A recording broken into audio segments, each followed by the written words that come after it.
Alors, je suis Alban Duriel. Je vais vous présenter brièvement un des clusters. Donc, c'est l'éducation en situation d'urgence. Alors, je me présente brièvement. Je suis candidate au doctorat à l'Université du Québec à Chicoutimi et je suis aussi formatrice spécialiste des pratiques artistiques dans l'humanitaire d'urgence. Et vous allez voir, j'ai un focus qui concentre sur l'éducation, mais pas que, sur la santé et aussi sur la protection. Donc cette photo, c'est que lors d'une formation que j'ai réalisée en Syrie, donc la grande fierté de cette formation, c'était de recevoir des Syriens d'un peu partout en Syrie en 2019, chose qui n'est pas facile dans un contexte de guerre. Donc on avait des personnes de Deir ez-Zor, par exemple, qui a été particulièrement touchée par les bombardements, mais aussi Raqqa et Assaké, Kobané notamment. Donc c'est une formation qui avait pour but de faire comprendre les différents usages possibles des pratiques artistiques dans les activités de support psychosocial, mais aussi éducatives, psychologiques. Donc, je vous présente l'éducation en situation d'urgence, Education in Emergencies, qui est aussi un concept très utilisé dans l'humanitaire. L'éducation est ainsi considérée comme une intervention nécessaire pour répondre aux situations d'urgence, une action humanitaire de réponse immédiate au conflit. On estime qu'on peut réduire le conflit à travers l'éducation, un droit fondamental, le droit à l'éducation, et une stratégie de développement, mais aussi un outil de protection. On estime, même si ce n'est pas toujours le cas, que l'éducation peut, par exemple, protéger de l'embrigadement dans des milices armées ou encore du mariage précoce, etc. Encore une fois, il y a beaucoup d'attaques qui ont lieu dans les écoles et on s'aperçoit que l'école n'est pas toujours un moyen de se protéger. Donc là, je vous rappelle les clusters. Il y a la santé, la logistique, la nutrition, la protection, l'abri, le WASH, le Camp Coordination and Management, le relèvement précoce, l'éducation, les télécoms, les télécommunications et la sécurité alimentaire. Donc là aussi, on pourrait estimer que l'éducation pourrait être intersectorielle. C'est le cas. Je pourrais donner des exemples dans chacun des secteurs. Mais moi, dans mon travail, je me concentre particulièrement sur l'éducation, la protection et la santé. On va voir rapidement que la santé n'est pas que la santé physique. Voilà, on considère que l'éducation apporte différentes choses et c'est pour ça qu'on la maintient. Effectivement, on considère que l'éducation est une source de bien-être particulièrement importante, évidemment, en situation de conflit. Alors, les raisons d'être de l'éducation sont multiples.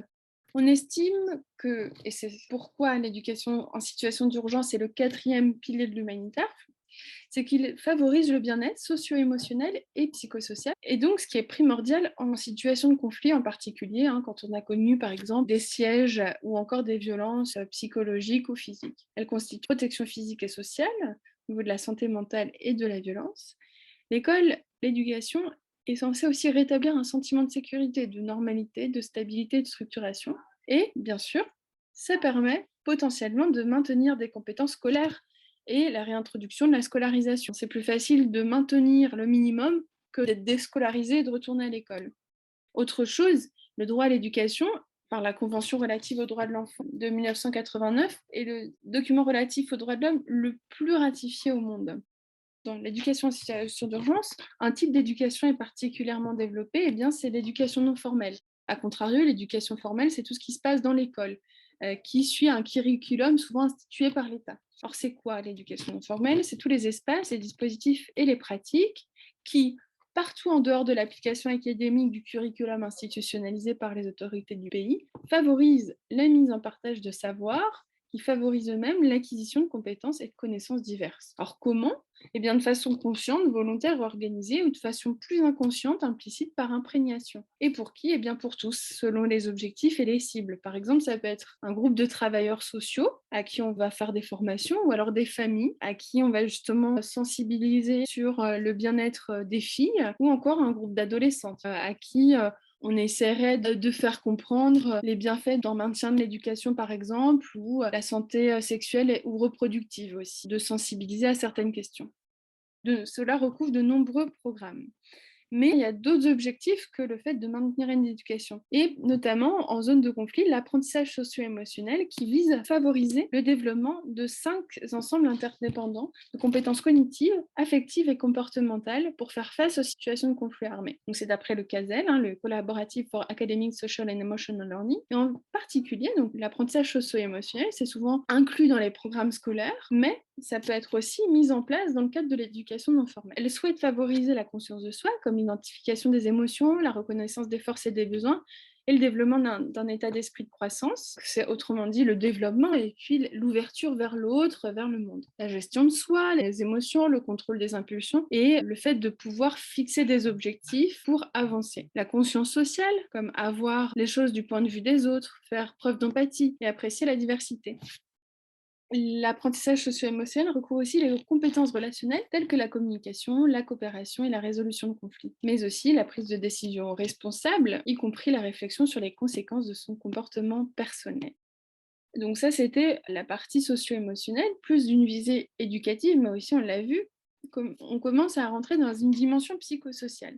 Et c'est là qu'intervient le troisième pilier de la santé, et particulièrement de la santé mentale, qui doit devenir un élément clé, qui l'est, de la réponse humanitaire. Dans les années à venir, elle va être appelée à être de plus en plus considérée. En fait, il est impossible de séparer la santé mentale et la santé globale de l'individu. Donc, il y a trois dimensions, la dimension physique, psychologique et sociale qui sont interconnectées. La dimension psychosociale est alors définie comme la relation dynamique entre les aspects psychologiques de l'expérience, comme les pensées, les émotions et les comportements, et l'expérience sociale plus large, les relations, les réseaux familiaux et communautaires, les valeurs sociales et pratiques culturelles, où l'un influence l'autre. Donc, il y a plusieurs groupes qui travaillent sur ces thématiques que je vous invite à consulter. Donc, l'INE, l'International Network for Education in Emergencies, le centre de référence pour la FICR, donc la Fédération internationale de la Croix-Rouge, le soutien psychosocial et le groupe de travail psychosocial. Donc, comme on l'a vu, l'apprentissage socio-émotionnel, lui, est intégré dans les programmes éducatifs planifiés, les programmes de soutien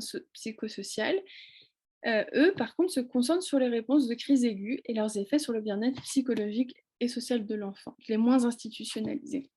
Pour terminer un petit peu sur la santé mentale et le support psychosocial, cette pyramide est intéressante à comprendre pour l'intervention justement dans l'humanitaire. On voit qu'il y a plusieurs étapes. C'est-à-dire que la base de la pyramide constitue la majorité des individus qui vont, en temps de conflit, vont avoir besoin d'être considérés socialement et vont avoir besoin que l'on réponde aux services basiques de la sécurité, la santé, la nourriture, etc. Ils vont avoir besoin d'être mis en sécurité. Ça constitue là peut-être 80%, une grande majorité des individus. Ensuite, eh bien, il y a une résilience, donc le soutien de la famille, de la communauté, qui va être au travers de la résilience et du maintien de la santé psychosociale qui va se faire à travers la famille. Donc surtout pour les enfants et bien sûr les membres de la famille. Troisième élément, là ça va être un soutien un peu plus important qui va être au travers de sessions par exemple de campagnes de sensibilisation, des focus group où les personnes vont être amenées à discuter ensemble de sujets précis. Elles vont concerner par exemple des femmes qui n'ont plus de moyens de contraception ou encore des hommes qui n'auraient plus d'emploi et qui aimeraient faire des reconversions par exemple, etc. Et ils font appel à des services qui sont non spécialisés dans le médical, mais avec un support quand même plus spécifique. Et enfin, le sommet de la pyramide concerne les services de santé spécialisés pour, par exemple, du soutien psychologique ou psychiatrique selon les cas. Et là, on peut traiter des traumatismes plus graves. Donc ça me paraissait important de terminer sur cette pyramide parce qu'en fait, on voit que le sommet est quand même plus petit que la base et que l'éducation et le support psychosocial en général, et peut-être même l'apprentissage socio-émotionnel, peuvent être déjà des éléments intéressants pour venir en soutien aux populations affectées par le conflit. Et qu'il ne faut pas psychologiser systématiquement la réponse, même si c'est intéressant qu'elle existe dans des situations telles. Enfin, j'ai décidé de terminer cette petite présentation très succincte de l'éducation en situation d'urgence et de ces trois domaines par une image, où là, je proposais des tout jeunes enfants, entre 4 et 6 ans, de réaliser leur portrait dans un camp de personnes déplacées au nord de l'Irak, le camp d'Ashti. C'était la première fois qu'ils posaient le pinceau sur la toile, et bien sûr, c'est la première fois qu'ils prenaient conscience de leur portrait, de leur identité. Donc, s'en est suivi de très belles interactions et un moment très sensible avec moi et l'autre animatrice. Vous pouvez le voir, la qualité des portraits produits. Merci.